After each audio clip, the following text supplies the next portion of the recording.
anatomi yang tadi sudah kalian miliki, kemudian dari PPT atau PDF yang saya kirimkan tadi malam ya.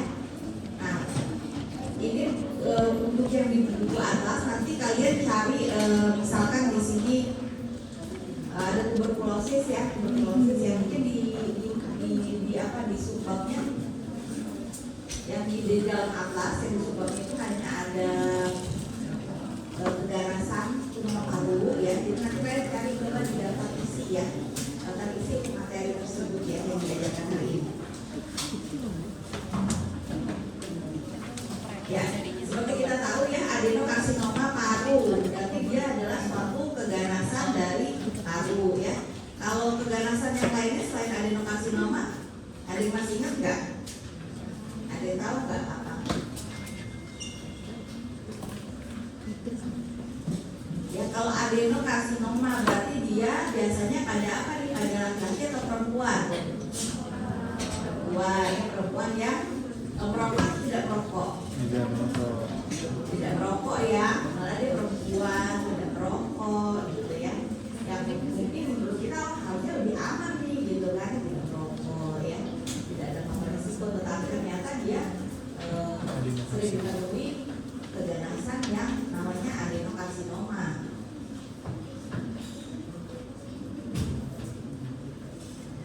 Ini jaringan paru ya, kita lihat dulu ya dari pinggirnya nih ya, ini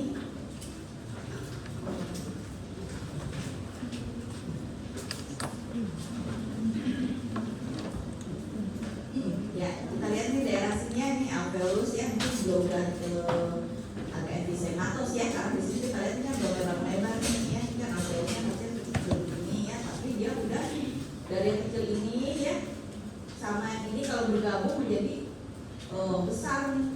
Jadi kerusakan dari alveolus itu apa namanya, emfisema ya.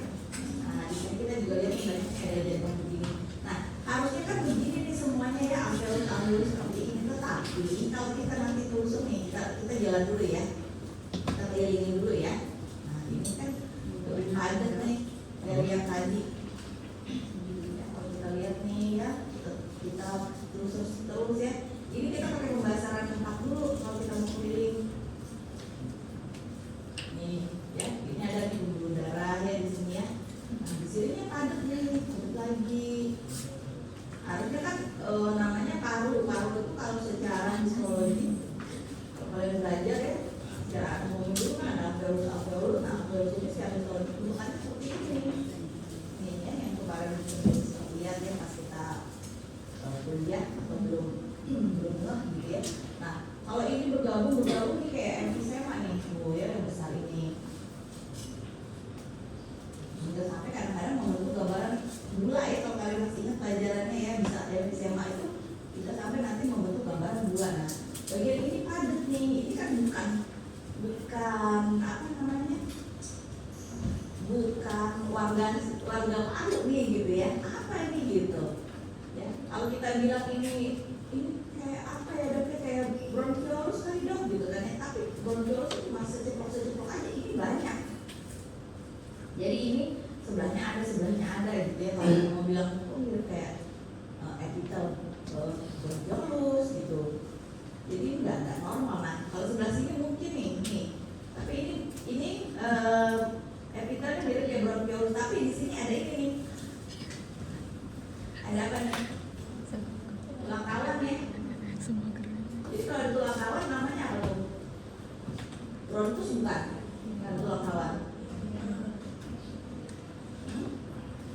Bronkiolus sama bronkus bedanya apa? Kalau secara histologik ya, yang ada tulang kawannya bronkus atau bronkiolus? Bronkus ya. Jadi kalau kita lihat ini, oh sebenarnya ada tulang kawan ya di sebelahnya nih. Oh, ini berarti bukan bronkiolus ini. Ini bronkus ya. Jadi kita kalau belajar PA ya, pertama kita harus belajar histo dulu. Kalau belajar histo bukan belajar ngafalin, tapi kita belajar apa ya, mengamati apa sih dia khasnya, cirinya. Kayak misalnya nih teman kamu mungkin sama perempuan, tapi oh yang satu ada pakai kerudung, yang satu rambutnya tergerai misalnya, coba pakai kacamata, nah gitu ya, supaya kamu bisa kita ini kan sebagai saya sebagai patolog ibaratnya kayak detektifnya si ini kan sel-sel ini gitu. Jadi kita harus bisa mengidentifikasi. Nah kayak gini lagi nih, ini kan epitel nih, epitel respirasi ya, sampingnya ada tulang rawan gitu. Jadi kita pikir oh ini mungkin bronkus kali nih. Tuh kalau trakea gimana? Ada tulang rawan juga nggak? Ada, tapi tulang rawannya gimana bentuknya? Iya ya, lebih melingkar lagi ya. Kalau ini sih dibilang ini putus ya, nggak terlalu jelas ya. Nah kita balik lagi, kita udah telusur semua. Oh iya benar, ini dari saluran pernafasan. Kok bisa bilang nih dari pernafasan dari paru gitu ya? Oh ya karena ini ada alveolus di sini. Tuh ini kita bisa lihat ini ada bronchiolus di sini gitu kan ya. Nah terus, nah ini kalau ini pembuluh darah ya, pembuluh darah besar. Nah yang kita bilang sebagai adenokarsinoma yang mana dok? Yang ini nih kan kemarin kita udah sepakat kalau adeno berarti dia gaganasal epitelial dengan gambaran apa? Ada lumennya ya, seperti kelenjar-kelenjar itu loh ya. Ini ada lumen, ada bolong-bolong di sini. Ya. Nah kita jadi ini.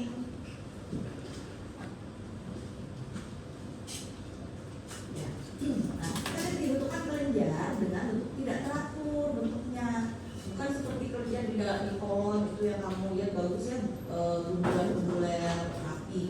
Nah kalau namanya adenokarsinoma dia pertama bentuknya kelenjarnya tidak teratur, terus kemudian dia infiltratif, menyusup ya kalau kita lihat ya. Terus kalau kita amati lagi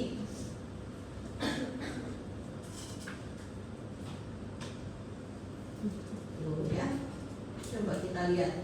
Nih. Kalian bandingkan dengan limfosit ya, limfosit. Ini limfosit. Ini limfosit, ini limfosit, ini limfosit nih ya. Kelihatan ya titik-titiknya, ini limfosit ya, sel radang kronik ya. Bandingkan intinya, ya ini limfosit, ini tumor. Ya, bandingkan berapa kali ini gedenya ya. Jadi ada perbandingan. Karena kita memperbandingkan dengan apa yang kita lihat di slide yang kita tahu itu suatu yang fisiologis ya. Itu kita lihat di sini ada limfosit, ini tumor. Ya, kita lihat tumor, ya tumornya kita bilang sebagai kromatin yang kasar nih. Ini kromatin kasar, ini kromatin kasar. Jadi di tengah inti, ya intinya ini, pertama ini pleomorfik. Pleomorfik itu artinya intinya beragam bentuknya, ya bentuknya itu macam-macam. Selnya apa sih? Sel tumor ya, selnya satu, tetapi intinya banyak bentuknya ya. Kayak kalian perhatikan ini ya, agak oval tapi agak meleot-meleot gitu ya. Yang ini lebih bulat ya, ini lebih oval tapi lebih kecil daripada yang oval yang ini ya. Jadi macam-macam bentuknya. Kromatinnya kasar, kromatin kasar. Kalau kromatin halus seperti apa, pasir ya, pasir itu kromatin halus. Kita bilang kromatin kasar itu kalau kalian tahu batu kerikil, nah itu perbandingannya antara pasir dan batu kerikil. Itu tidak ada kromatin kasar. Kalau kamu mau lagi kromatinnya lebih kasar lagi, itu bandingkan dengan batu kali ya, yang gede-gede gitu ya. Nah, ya kayak gini nih, intinya kan kelihatan banget di sini ya, intinya. Inti maksud saya, intinya kelihatan banget ya. Ini yang batu kali ya. Kalau yang ini kan walaupun kromatin kasar tapi cenderung sedikit kecil ya. Tapi kita bilang ini kromatin kasar. Jadi kalau kita menemukan suatu keganasan, apa yang kita amati? Pertama strukturnya. Strukturnya bagaimana? Pertama kita lihat oh dia infiltratif ya, dia nyusup. Seperti kalau kita tanam pohon itu akarnya dia akan menyusup-nyusup. Nah, tumor itu seperti itu, dia menyusup-nyusup. Dia nyusup, itu pertama infiltratif. Kemudian dia strukturnya seperti apa? Dia kalau pada case ini dia strukturnya glandular ya. Glandular, kenapa kita bilang glandular? Karena dia seperti kelenjar. Ada lumennya di tengahnya. Walaupun bentuknya tidak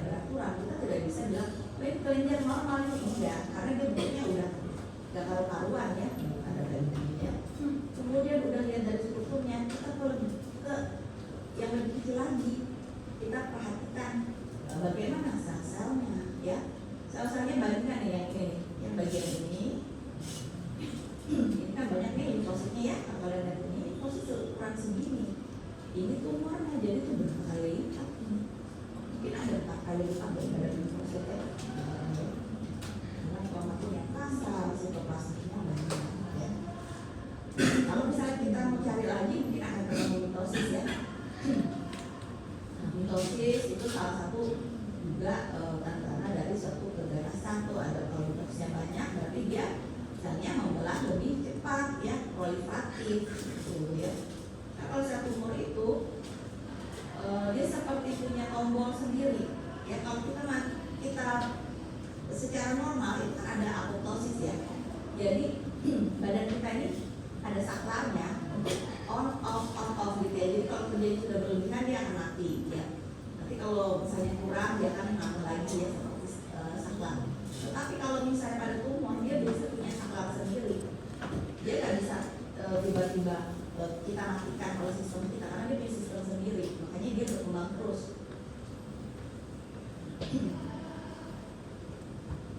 Ya ini sini sih belum ketemu mitosisnya. Oh ini ada nih mitosis ya. Mitosis gambarannya seperti mitosis sebenarnya bentuknya banyak ya. Kan kalian udah belajar ya. Nanti kalian lihat sendiri ya, ada anak fase gitu ya. Nah ini yang begini nih. Tapi kalau misalnya secara morfologi kita lihat dia seperti dulu ya. Terus jadi kayak apa sih? Kayak garis gitu ya.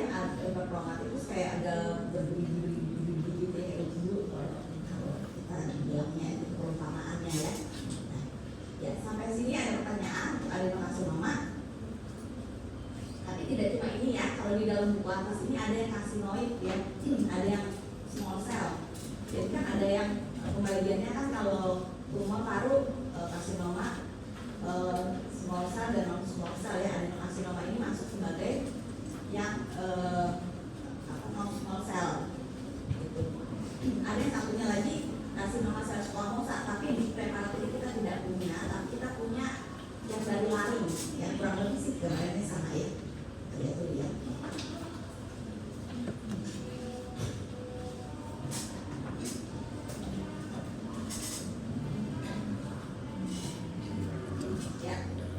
Perhatikan ya, kita telusur lagi nih ya. Ini adalah keganasannya karsinoma sel squamosa. Kemarin saya udah bahas tuh yang di paru ya, di PPT kuliah ya. Tetapi di preparat kita ini nggak ada. Kalau yang dari parunya, tetapi ini kurang lebih sama aja, secara morfologi sama. Jadi karsinoma sel squamosa adalah keganasan dengan diferensiasi sel squamosa. Dek jangan berdiri, dek sini aja. Capek nanti. Oh sini. Aku tarik kursinya. Kasihan kalau berdiri nanti nggak konsen. Ya jadi laring ya, kita ngomongin soal laring. Kita lihat dulu kalau laring itu ada apa di laring gitu ya. Di laring ini epitelnya apa? Epitel ya, epitel respirasi ya. Ya kalau kita lihat, kita telusur dulu ya. Jadi kalau kalian boleh ya tenang ya yang lain ya, dengerin ya. Kalau kalian mendapatkan slide, kalian identifikasi dulu sesuai enggak gitu. Tulisannya laring. Secara histologi memang laring enggak? Laring tujuannya apa? Gitu ya, cara belajarnya begitu. Kayak tadi kan kita bilang paru tujuannya apa? Kalian harus tahu. Nah, kalau ini kan dari laring ya, ini ada epitel permukaan laring ya. Nah, kemudian di sini ada kelenjar. Kelenjar ini masih normal ya. Nanti kalian lihat lah gimana kelenjarnya ya. Jadi kelenjarnya masih normal. Jadi memang boleh, memang tempatnya di situ. Ya kelenjarnya bergerak ya. Tapi kalau kita turun ke bawah, ya turun ke bawah, jeng ini bukan kelenjar nih, apa ya? Ini padat gitu ya. Ini memang tempatnya di sini atau bukan gitu. Kalau bukan ya kita harus waspada nih. Terus di sini juga kita akan ketemu lagi nih. Kok ada di sini gitu kan ya? Harusnya kan epitel terus lamina propria gitu ya. Yang isinya ya mungkin kelenjar masih ada, tapi kelenjar dengan saat catatan kelenjar normal itu bentuknya beraturan, tidak ada bermorfi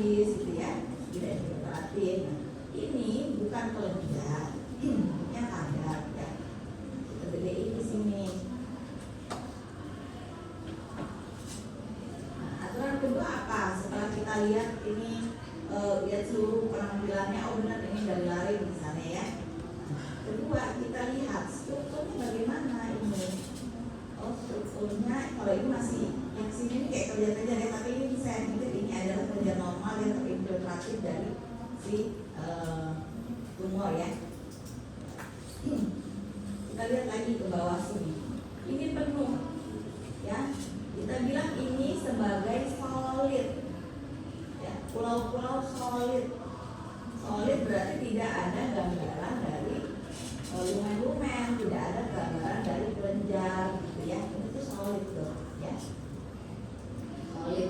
Kalau kalian suka lihat epithelial squamous di permukaan, itu kalian mungkin sudah tahu kalau epithelial squamous itu biasanya sel-selnya besar ya. Kemudian kalau di permukaan malah ada keratin ya di lapisan luarnya. Nah, dari penampilan yang solid ini ya, kita lihat nih, kita telusur dulu ya sampai sini. Oh, ini penuh nih semuanya nih. Nih di antara ini ada sel radang sini ya. Penuh ya. Nah, ini apa? Ini tulang nih. Si tumor sampai dia infiltratif menuju si tulang ini. Tuh, bahkan dia ada yang sudah masuk ke sini atau mungkin sudah menghancurkan ya. Jadi jahatnya si tumor itu begitu, dia infiltratif dia ya. Tuh. Di sini kita lihat lagi ini tulang rawan ya. Ini tulangnya tulang ini. Kemudian si tumor udah ada di sini. Padahal si epitel itu biasanya ada di permukaan, entah di permukaan saluran nafas kah, entah di permukaan kulit ya. Tetapi kita ketemu di sisi tumor ini ke dalam sperma ya. Nah, kita lihat sebagai gambarannya solid ya, ini solid, dia pulau-pulau solid, tidak ada gambaran kelenjar, tidak ada gambaran lumen yang kita temukan. Kita bilang ini strukturnya solid ya. Si pasien ini biasanya KSS taring itu kita temukan pada apa? Yang beresiko, padahal dia merokok, kemudian dia minum alkohol. Apalagi orang yang merokok dan minum alkohol, nah itu dia lebih tinggi ya, beresiko lebih tinggi. Kemudian kita harus tahu diferensiasi squamosa ciri-cirinya apa. Pertama yang tadi sudah bilang ya, selnya besar, poligonal bentuknya ya, kita berbesar.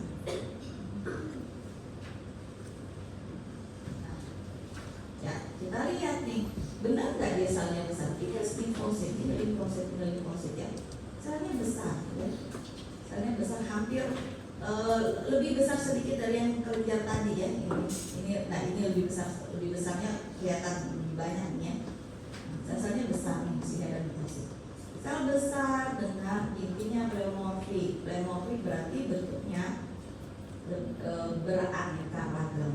Misalnya satu tumor, tapi bentuknya beraneka ragam. Ya banyak bentuknya tuh. Bentuknya ada yang lonjong, ada yang bulat ya, dengan kromatinnya kasar. Kromatin kasar tadi kalau halus seperti pasir, kalau kasar seperti batu kerikil. Nih batu kerikilnya ini. Ada yang seperti batu kali nih, seperti batu kali, kasar banget gitu ya. Nih ya. Nah, kemudian dia punya lagi ini salah satu cirinya, namanya jembatan antar sel ya, jembatan antar sel ya. Jadi antara ini satu sel yang kelihatan ya, dengan ini satu sel, di sini ada benang-benang halus ya. Itu salah satu ciri dari si epithelial squamosa ya. Kalau ini kan tumor, berarti salah satu ciri dari diferensiasi squamosa. Nih ya, nih kelihatan ya, mungkin nanti diperhatikan ya. Ini jadi kayak ada benang-benang halus nih, penghubung. Nah ya, tuh. Kalau kita lihat lagi, ini katanya berkeratin ya, berarti kita cari mutiara keratinnya. Nah, kalau keratin biasanya memang diferensiasi lebih baik daripada yang tidak berkeratin ya. Kita lihat dulu ya.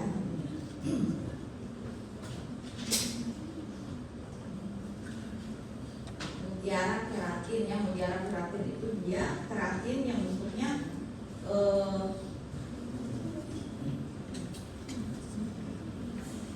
ini ya, saya lihat nih, ini mutiara keratin ya, adik-adik ya. Jangan lupa ya, dia keratinnya muter-muter begini ya. Satu digit.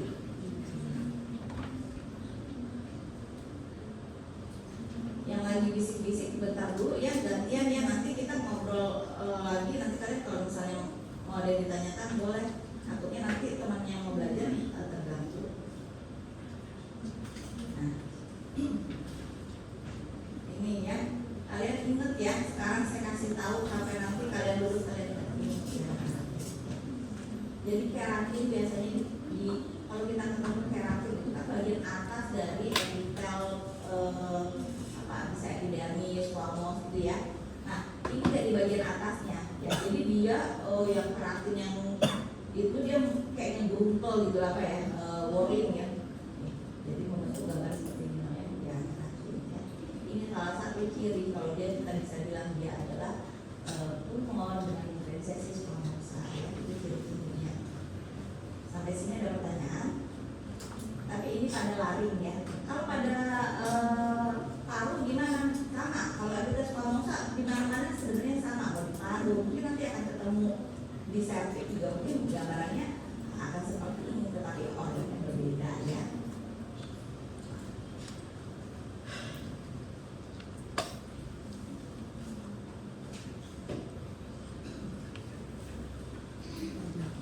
Nah ini versi infeksinya nih ya. Ini bukannya tumor ya. Sediaan kalian ketemu sediaan pneumonia. Pneumonia yang kemarin kan pneumonia itu sebenarnya kan banyak ya, ada maksudnya dia memang membaginya misalkan lobaris, pneumonia gitu ya. Itu kan per definisi kalian harus tahu ya, lobaris berarti satu lombus gitu ya. Kalau pneumonia berarti dia kan bukan satu lombus tapi dia banyak ya sebetulnya lesinya gitu ya. Nah ini kita identifikasi dulu ya, identifikasi ini dari sediaan apa gitu, benar nggak sih ini dari paru gitu ya. Tadi saya ajarin nih ya, pakai pembesaran 4, kalian pelan-pelan pilih dulu ya. Oh ini kok ada apa nih gitu ya, nih oh nih ada rongga-rongga gitu. Tapi kalau misalnya kita digedein deh, oh rongga-rongganya nggak jelas epitelnya ya, berarti bukan mungkin bukan ini nih, bukan bronchiolus nih. Tapi kalau ini mungkin bronchiolus ya, bronchiolus karena dia nih kalau kita gedein lagi nih, kalian gedein yang tadi ya. Nah ini kan epitel ini kan saluran nafasnya, saluran nafas walaupun dia agak karena processing dia agak rusak ya, bentuknya nggak cantik gitu. Tapi kita masih bisa identifikasi kalau ini epitel. Ini mungkin bronchiolus ya. Kenapa kita bilang ini bronchiolus? Karena kita nggak ketemu ada apa tulang kawan di sekitarnya, jadi bukan bronchus nih mungkinan ya. Yang sebelahnya ini apa nih? Ini pembuluh darah. Kok saya bisa tahu ini pembuluh darah ya? Ya. Ciri-cirinya, salah satu ciri-cirinya ya pembuluh darah itu ada eritrosit di dalamnya ya, ada endotel yang mengelilinginya gitu. Ya kita lihat aja jalannya. Nah kalau misalnya penampilannya cuma begini doang, ini begini doang nih, nggak ada alveolus dan lain-lainnya, kita nggak tampilin gitu ya. Ya ini apa sih? Bronchiolitis dong ya, itis, bronchiolitis. Walaupun ini di slide-nya kita nanti kalian baca ini pneumonia ya. Tapi kalau misalnya di daerah lain nggak ada radangnya ya, seperti itu. Nah, cuma daerah ini aja di penampakannya nih, ya ini kayak ada. Kita lihat kalau besar.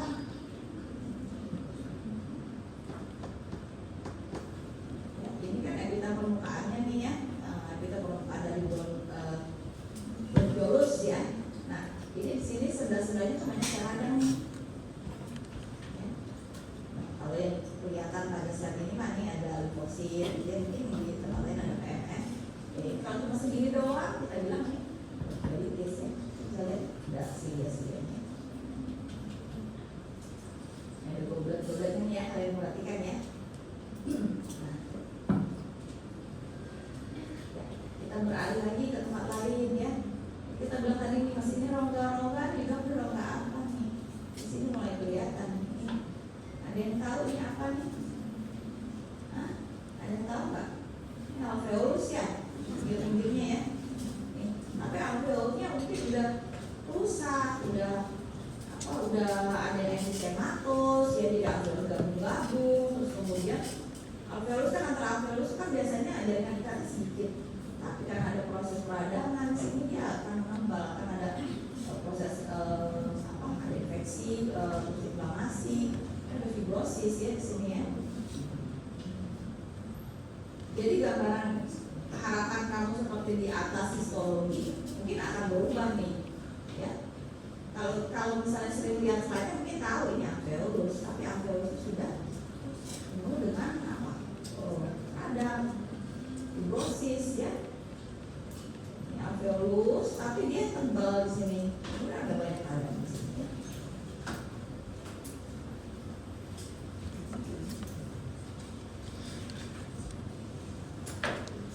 Kalau ada eritrosit di sini, kemungkinan bukan karena dia ada lambung darah ya, tetapi mungkin ada kerusakan di sini, jadi dia ekstravasasi eritrosit, jadi eritrosit kemana-mana. Ya, kalau yang sebelah sini mungkin lambung darahnya.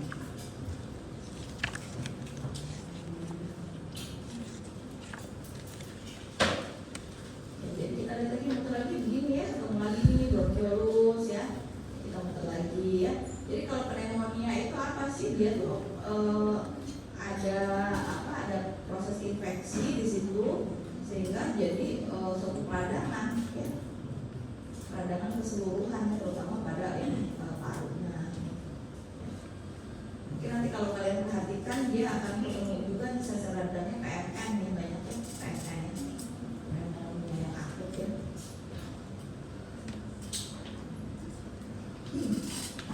Tapi sampai sekarang kita masih ketemu yang limfosit. Nanti coba kalian cari sendiri ya, kelilingin slide-nya ini. Tapi saya juga udah ketemu sih, cuma nggak saya tandain, jadi saya aja untuk saya. Kalau neutrofil atau PMN ini yang logusnya ada 3 ya.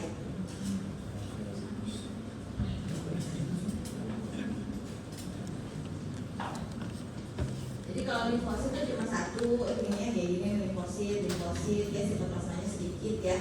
Jadi kayaknya nggak ada merah-merahnya ya. Nah, kalau PMN itu dia ada 3 nih kayak gini nih ya. Mungkin kurang jelas, nanti boleh lihat di PDF ya, udah saya fotoin tuh.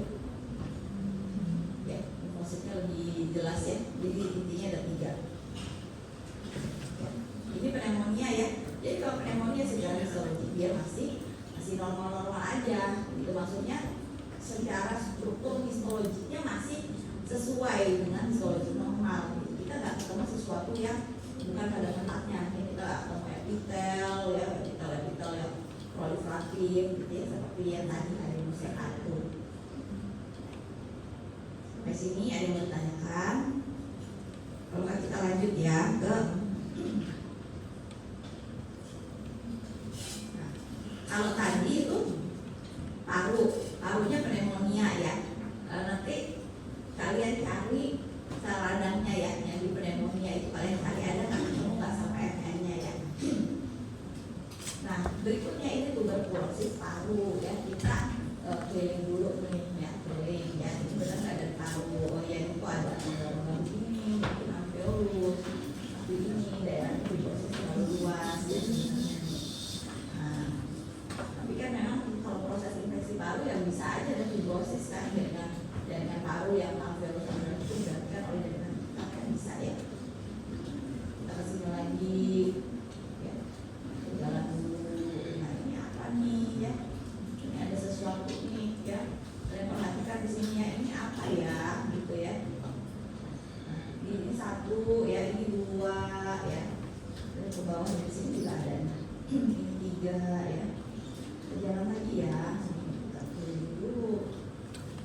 Ini saya sebetulnya akan nanti kita lihat ya, sama agak kaitan. Kita keliling dulu slide-nya ya, biasanya kelilingin slide, terus kalian identifikasi. Karena kalau kalian lihat mikroskop itu bayangkan kalau kalian adalah detektif dari sel-sel itu gitu ya. Kita mau cari apa sih? Kenapa orang itu sakit? Kenapa orang itu dibiopsi gitu ya? Nah, yang tadi kita lihat nih, ya, ini kan sesuatu apa ya, ini terbesar ya deh.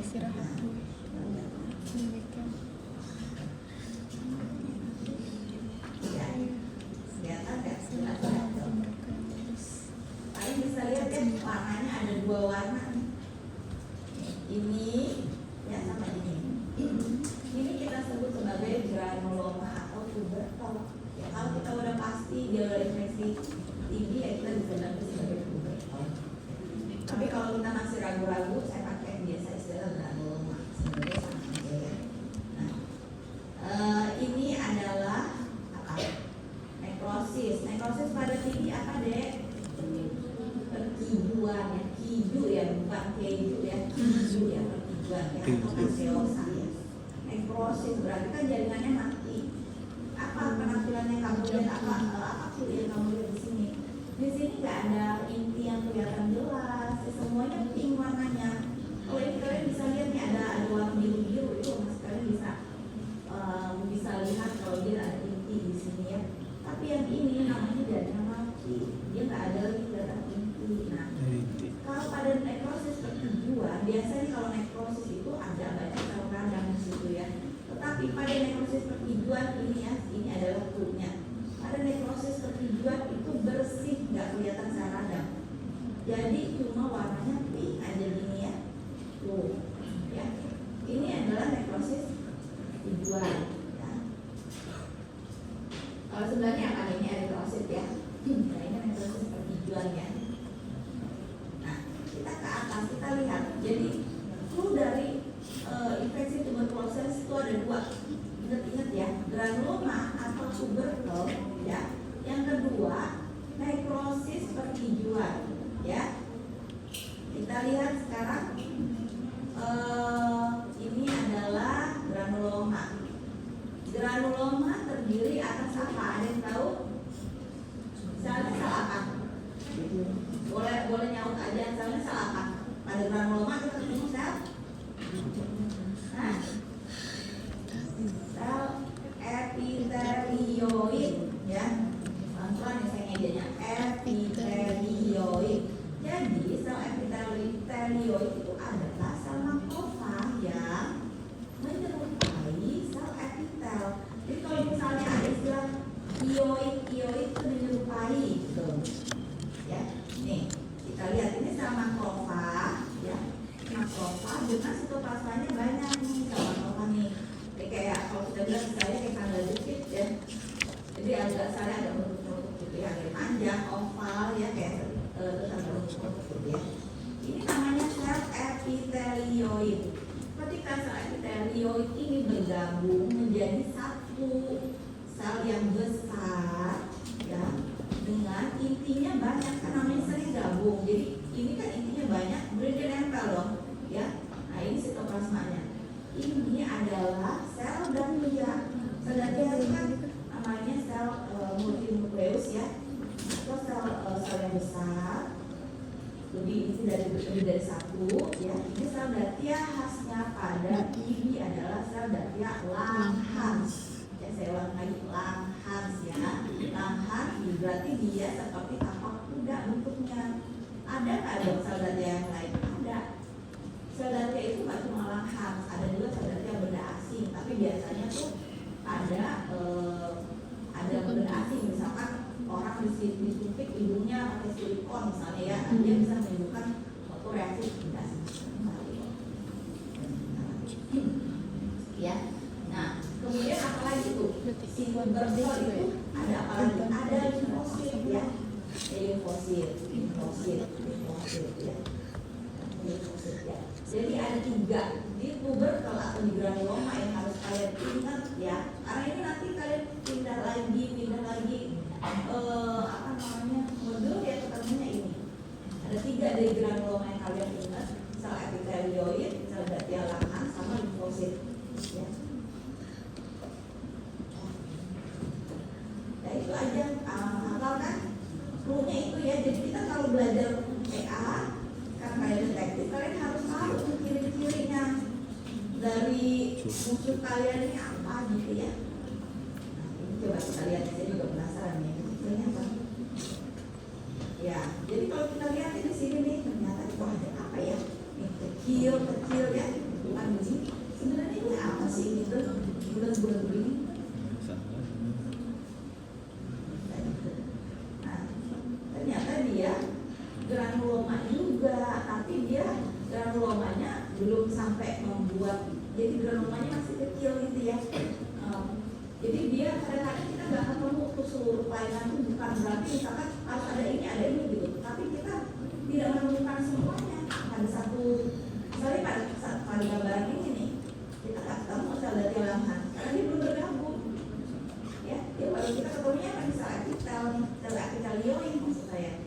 Jadi makrofag yang menjumpai sel epitelioid, kemudian ada sel limfosit. Tapi pada daerah ini kita memang limfosit banyak yang melingin, karena kita bilang sebagai limfosit, tapi kita melingin. Tapi di sini dia belum jadi granulomanya, belum ada di sini sel epitelioid, belum jadi sel datia. Kan ada. Nah kalau sini ada sel datia ya, sel datia. Tapi ini nih, walaupun ini pada tuberkulosis ya, tapi ini kalau misalnya nih, nah ini kurang begitu kangen ya. Kadang-kadang kita masih suka siwak sama sadar yang benda asing nih, kadang-kadang biar terbunyi.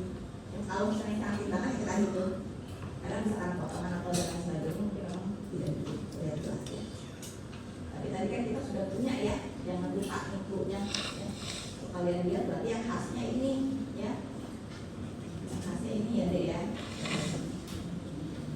Tadi ya ini bisa lihat ya, bisa dagelakan saya. Oke. Sampai sini ada pertanyaan?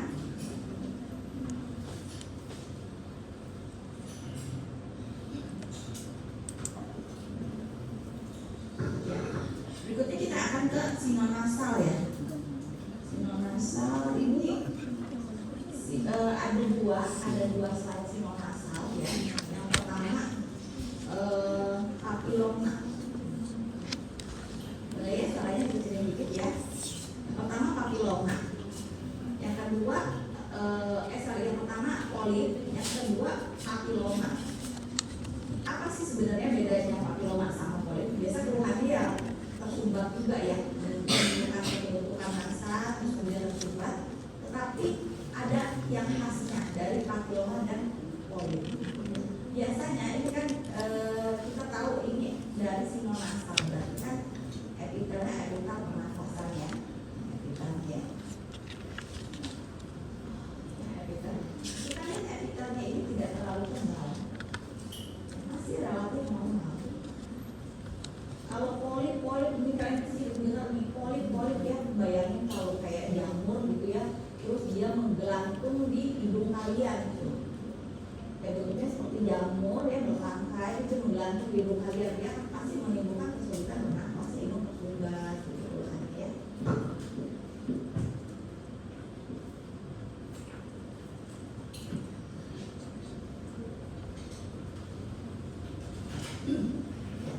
Ya, jadi kita lihat jadi epitelnya masih bagus nih, masih kita bilang relatif normal ya. Dia masih epitelnya. Walaupun sini ada erosi. Kemudian kita perhatikan stromanya. Stroma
limfosit ya. Ini yang normalnya nih. Jadi ukurannya nggak terlalu besar banget. Kalau tadi kan sampai 4-5 kali kali bedanya. Nanti dilihat di halaman 120 ya, yang di atasnya ya. Nah, ini kan limfosit ya.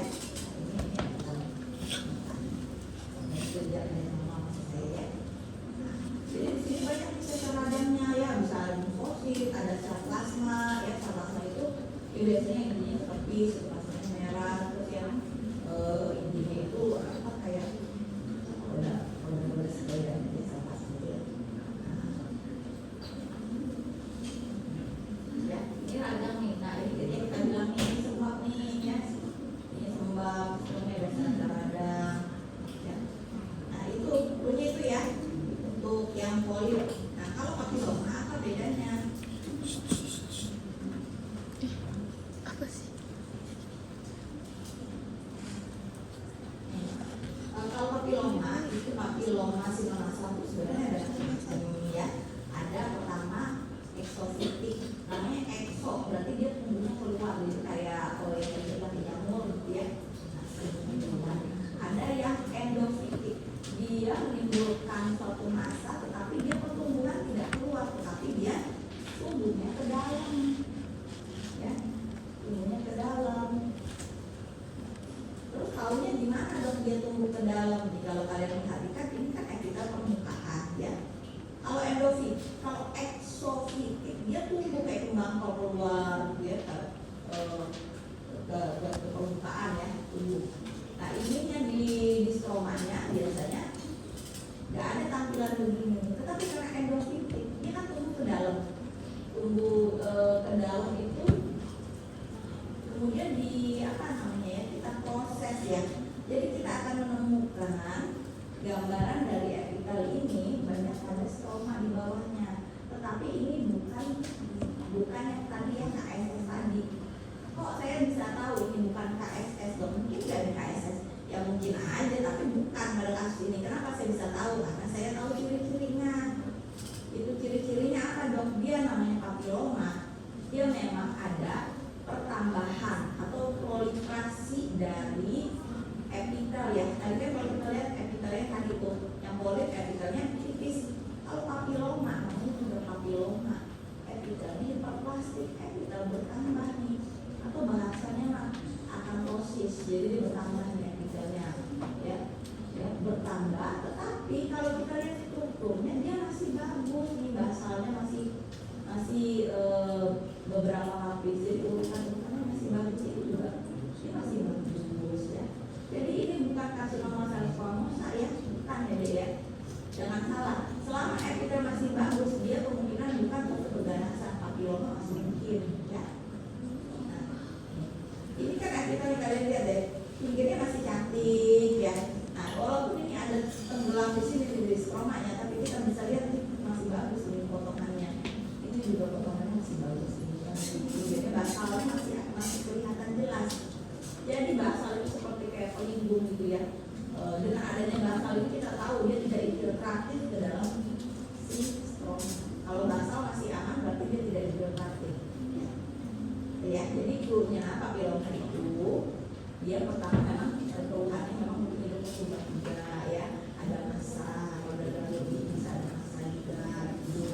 Nah, kemudian pasti kita diambil sama THP-nya, kita periksa di bawah mikroskop, epitelnya bertambah ininya apa namanya ketebalannya ya. Berarti kalau bertambah ketebalannya kita sudah tidak mikir dia suatu polip ya. Epitelnya bertambah dong ketebalannya, tambah tebal epitelnya.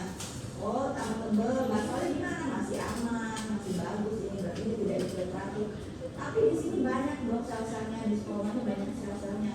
Oh, mungkin dia kena melebur ke dalam, jadi dia tumbuh ke dalam, namanya endofitik. Jadi kita namakan sebagai papiloma endofitik ya. Atau kamu nanti akan ketemu, mungkin baca siapa biopsi siapa di sini akan ketemu Mendelian, nah itu sama aja ya, kadang-kadang kayak istilah itu.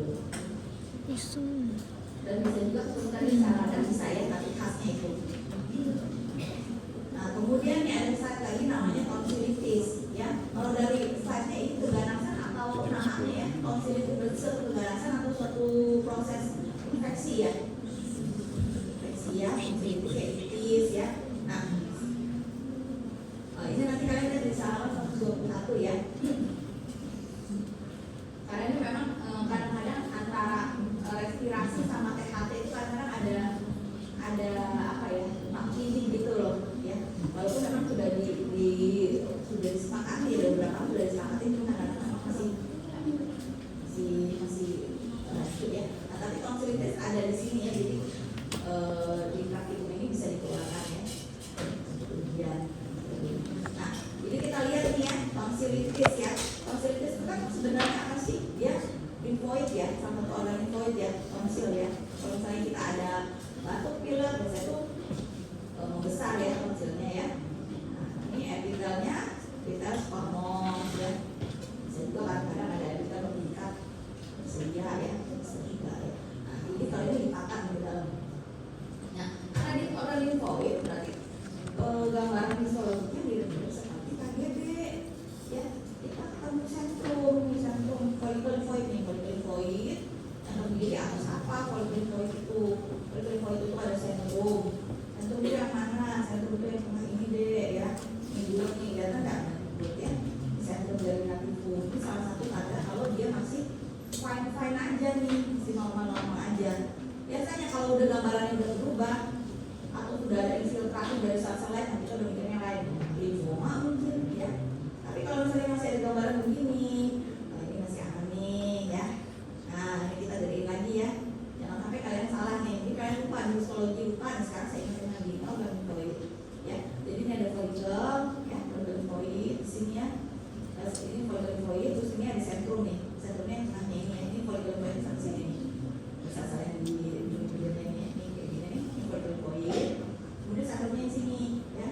Ini folikel limfoid, ini folikel limfoid. Ya, sentrumnya ini ya. Bedakan warnanya ya. Sentrum yang di tengah. Nah, kemudian kita lihat apa nih, kayak bintang-bintang di sini ya. Kalau dari jauh tuh lihat kayak bintang-bintang ya, apa sih? Kita berpesan.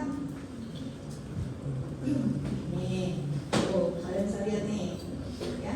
Ini salah satu ciri kalau dia masih normal ada namanya tingible bagi makrofag. Kalau dia ada tingible bagi makrofag di tengah-tengah ini masih aman. Tapi kalau nanti seluruh sediaan yang kamu lihat di gambarannya begini semua, mungkin bukan tingible bagi makrofag pada folikel, tapi bisa Burkitt limfoma ya. Jadi kalau dia posisinya, jadi kamu harus tahu nih orang ini posisinya di mana. Kalau dia posisinya di situ, oh ya benar, tepat gitu, masih normal. Tapi kalau dia misalnya nih di gerbong kereta api perempuan, ada laki-laki, nah itu sudah tepat itu, nggak normal ya.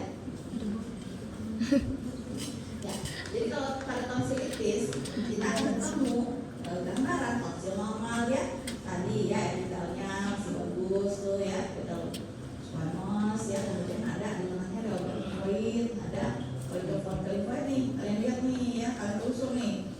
Ada yang aneh nggak sih? Aku gambarnya sama semua. Ini masih folikel limfoid. Ini cantik nih gambarannya ya. Kamu sampai ujung kita telusur dulu nih. Ada nggak dia dari si folikel limfoid ini tiba-tiba dia kok kayak gambarannya kok bukan bulat-bulat lagi, tapi semuanya seluruhnya kayak gitu misalkan.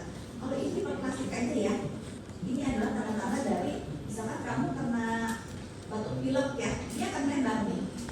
Ya, awalnya bisa kecil begini. Ya, kalau kamu sering batuk pilek, makanya kalau misalnya dia tonsilitis, misalnya dia kok harusnya kan misalnya kecil ya, habis infeksi kecil ya, tapi lama-lama dia nggak bisa kecil lagi karena dia udah folikel limfoidnya udah besar kayak gini. Jadi plastik ya.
ya.